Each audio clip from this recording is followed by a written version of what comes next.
বরিশাল মুলাদী উপজেলা পৌরসভার ৮ নং ওয়ার্ড শনিবার সকাল ১১ ঘটিকার সময় রাজ্জাক সর্দারের নিজ বাড়িতে সাংবাদিক সম্মেলন করেন বিজন সর্দারের স্ত্রী নীলুফা বেগম। বরিশাল থেকে senior staff reporter Liton Talukdar জানান, আমার নাম নীলুফা বেগম, আমার বাবার নাম শাহজাহান মল্লিক, রিজন সর্দারের বউ। আমার শ্বশুরের নাম রাজ্জাক খান।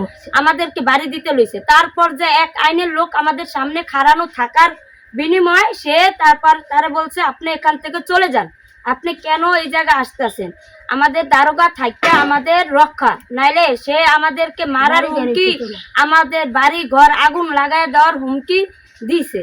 এখন আমরা কি করব জানি না। আমাদের সুস্থতা একটা বিচার চাই, আমরা আইনের লোক, আমাদের পাশে চাই, আমাদের এরকম নিরাপত্তা আমরা চাই যে সে জানি আমাদের কোনো ক্ষয়ক্ষতি করে না। আমাদের বাড়ি ভাঙ্গা বা আগুন টাগুন লাগানোর ডেকু দিয়া ভাঙ্গার দিয়া গেছে, এনে সারেদের সামনে বলে গেছে যদি এরকম কোনো কিছু হয় এ দায় ভারত আমি চাই ধলু ব্যাপারী যে নেয়।